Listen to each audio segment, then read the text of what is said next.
Welcome to the Black and Gold Standard Podcast. And today we're going to talk about the Opps. This is a little segment that we do, and we pick the top six players from the team that the Pittsburgh Steelers will be playing this week. So we picked the top six players of the Baltimore Ravens that I feel like these are the guys on offense and defense that the Pittsburgh Steelers will have to contain to have a chance to win this game. The schedule makers kind of did their thing and made us wait all the way to week 14 to finally get this matchup, but we got it. And honestly, I mean, this is kind of not for all the marbles, but this is for a lot of the marbles, because I just feel like these teams are just going to go back and forth until that final game. I really believe that week 18 game is going to be worth something. The division, and the winner of that game is in the playoffs. The loser of that game is probably out. So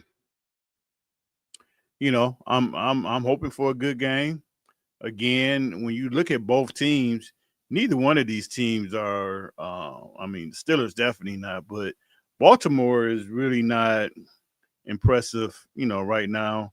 I mean, they have kind of got themselves right. They got the quarterback right, and I mean, they did what they supposed to do. They took, they actually got into the softer part of their schedule, and they've been taking care of business. So can't fault them on that. But just as a whole, neither one of these teams are really impressive. I could see whoever gets into the playoffs, they're probably going to be one and done. But it just depends, because the AFC is kind of turned upside down. You got the Patriots, you got the Jaguars in there. So it just depends on who you end up getting, for that first game. But both of these teams are definitely not, this is definitely not one of their better teams. And especially the teams that we're used to seeing, the Ravens and the Steelers, on those classic matchups they used to have. So with that said, let's jump right into it and see what we got here. So we have the Opps.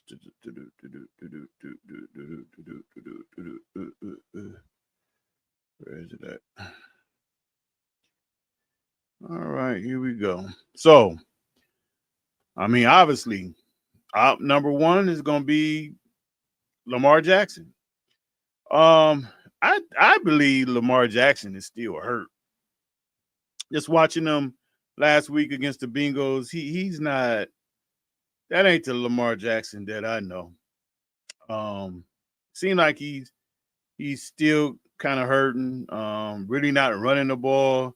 I mean, he will run it when he has to, but just to take off and do something, it just seems like he doesn't have that burst. Me personally, I believe Lamar Jackson is not a cold weather quarterback, because you see him when you go to that sideline, he got the shiesty on, he all bundled up. And if you really look at his numbers and look at his play, when it get cold, he's just not at his best, I say.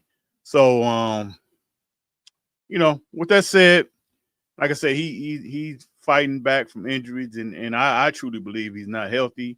But right now, he's 147 out of 227, 64.8%, 1,841 yards, 15 touchdowns, 4 interceptions, a 104.5 rating. So he's still playing. He's still playing pretty decent. Just it just don't look like the Lamar Jackson we're used to seeing. But this is going to be a guy that the Steelers going to have to contain.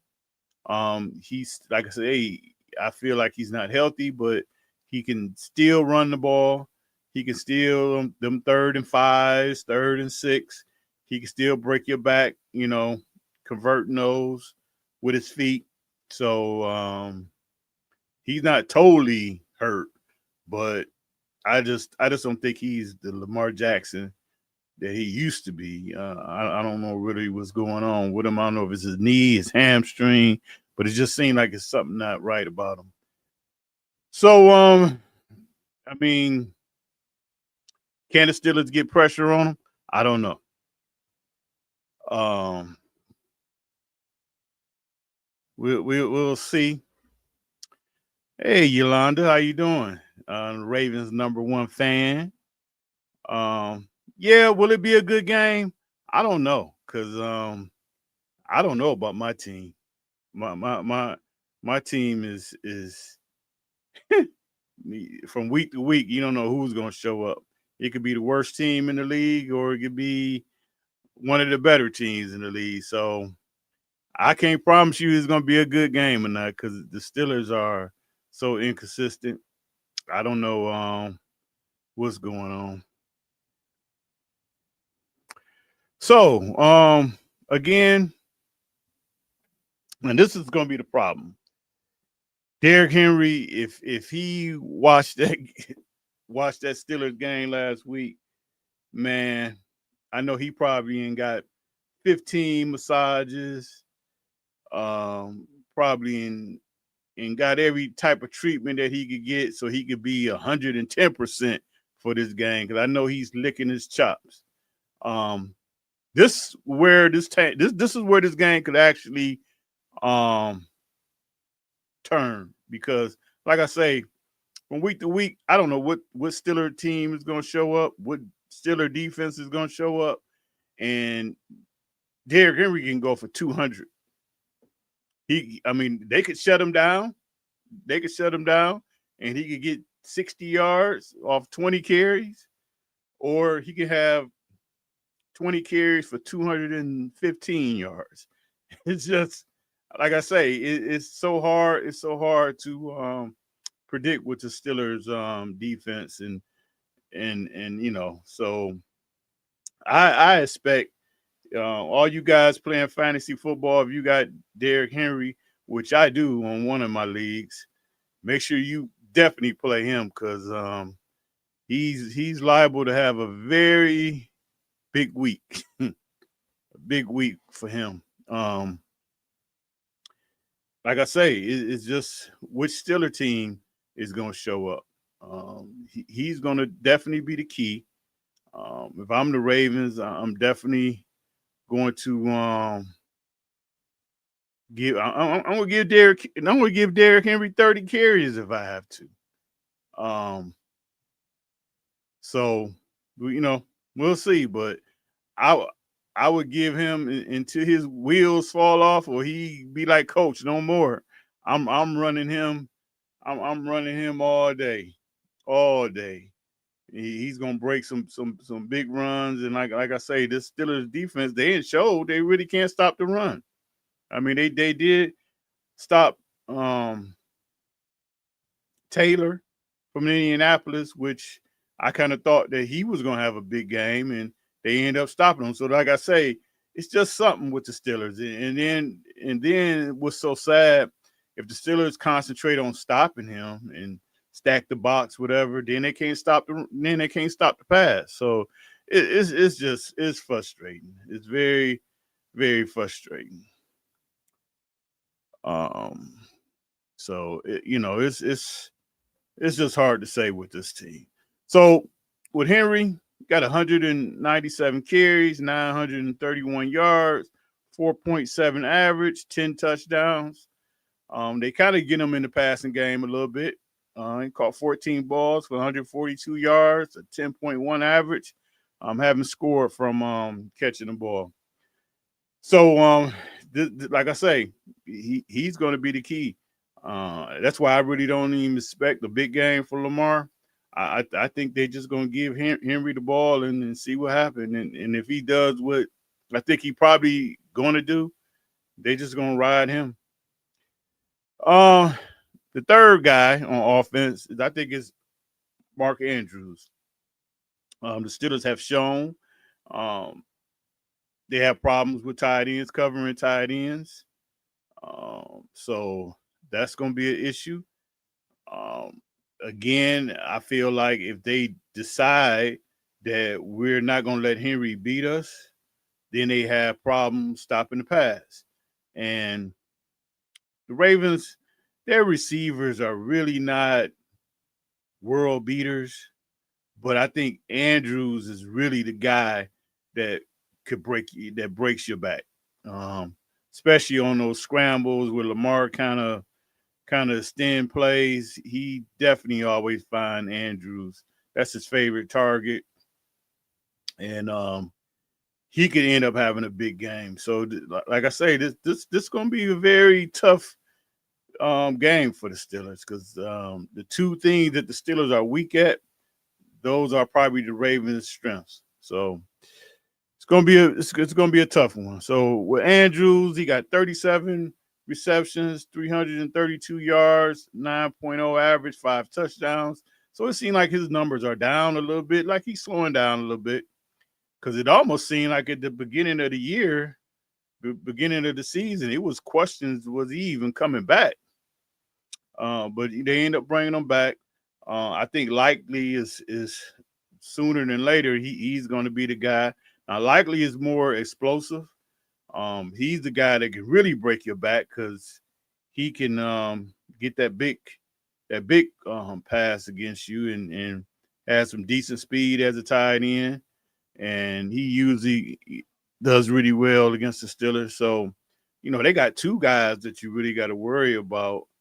Um, like I say, the Steelers try to play this offense with these tight ends, but I just feel like the guys they have are not weapons. Andrew and Likely are weapons to me.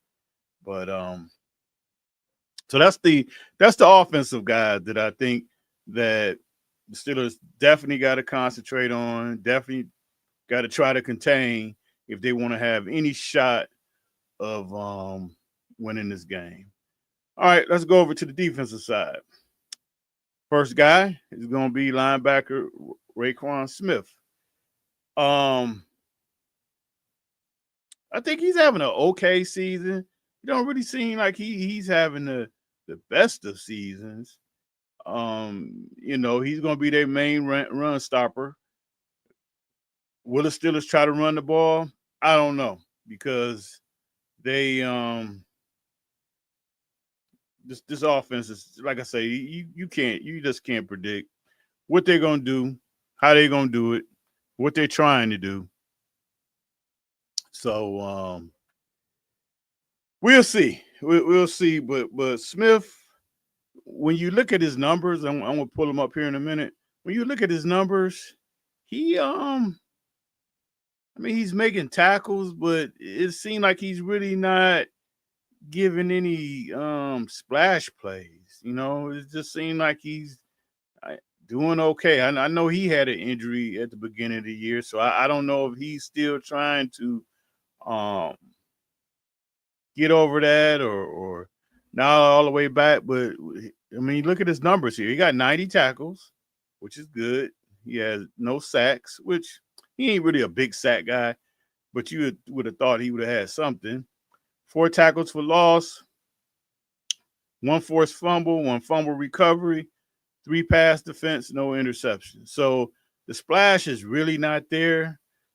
He's just really just being a run stopper, which is nothing wrong with that. But it just seems like when I watched the game, their last game, it just seemed like he not all the way like he ain't right. So it seemed like he might be battling something also. But you know, it's still gonna be a hard, something hard for the Steelers to try to maintain and try to get on the right foot.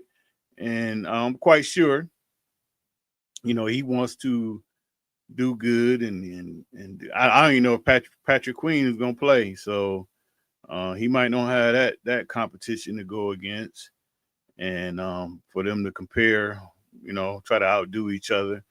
Yeah, I think Queen is probably questionable. I think he probably end up playing, but how healthy he's going to be, who knows? Um, the second guy, Kyle Hamilton. I love this kid. I think this is their best player. This is their best player, definitely on defense. Um, he's a difference maker. Um, I mean, he can pretty much do whatever the Ravens need him to do.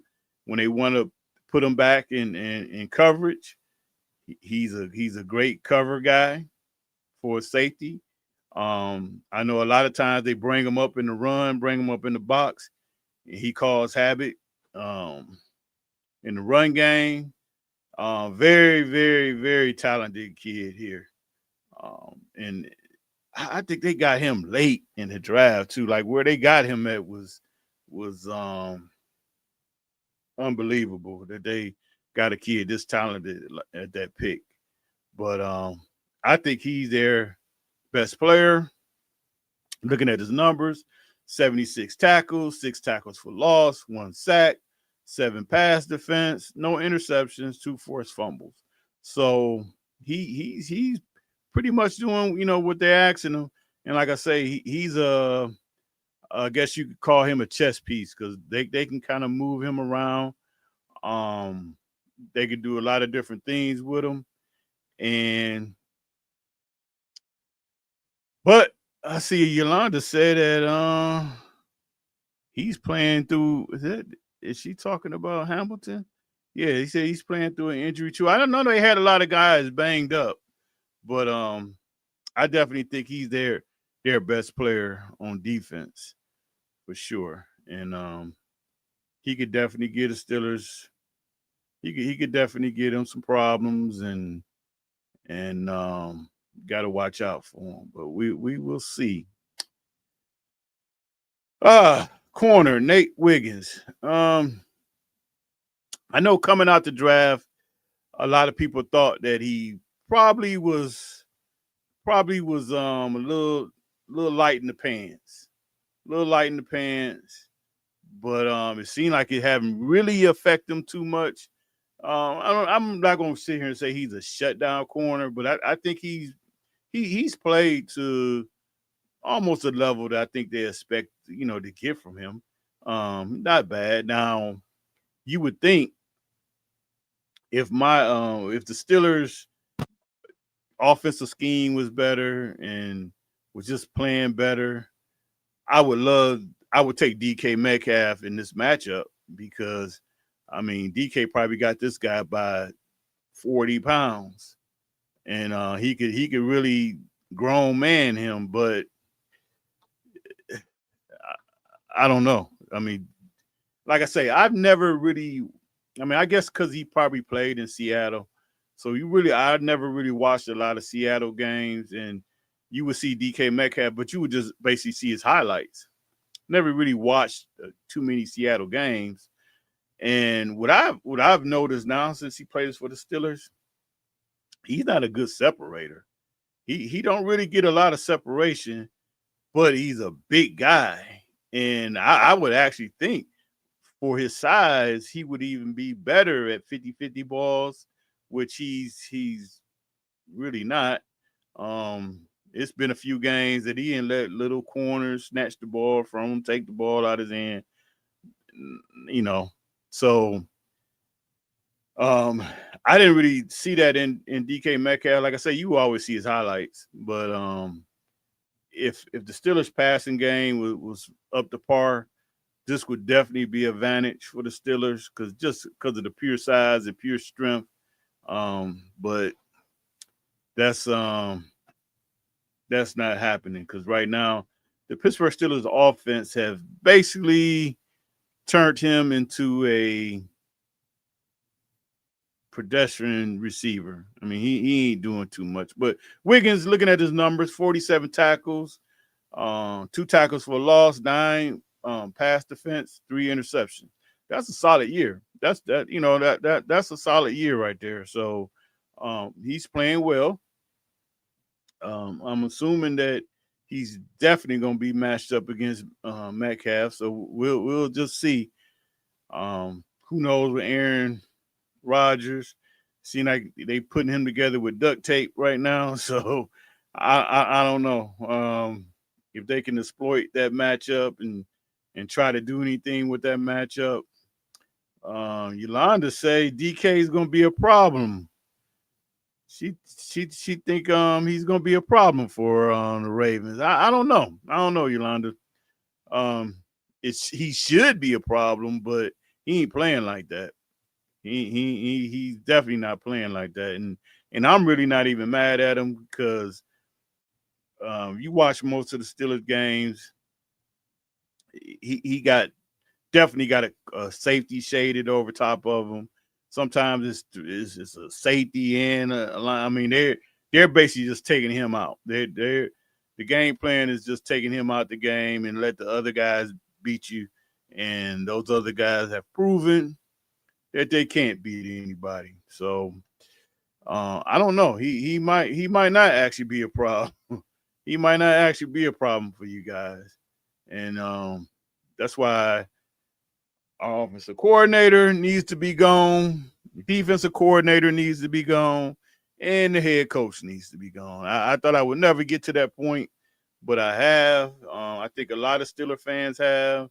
I think the Rooneys are getting to that point, especially after that embarrassing loss last week, and team basically getting booed off the field, Tomlin getting booed off the field, chants going around the stadium, fire Tomlin. So Rooney see all that stuff, and they definitely don't like that. So we'll see what happens. So that is it for this show. We'll talk to you guys probably on Thursday where we'll do our matchups and kind of just go through the positions and see who has the upper hand in each position. So until then, give me a like and subscribe, and you guys take care. And I will talk to you later, and we'll see what happens here and see if the Steelers can get this thing going. But we'll see. All right, take care. Bye bye.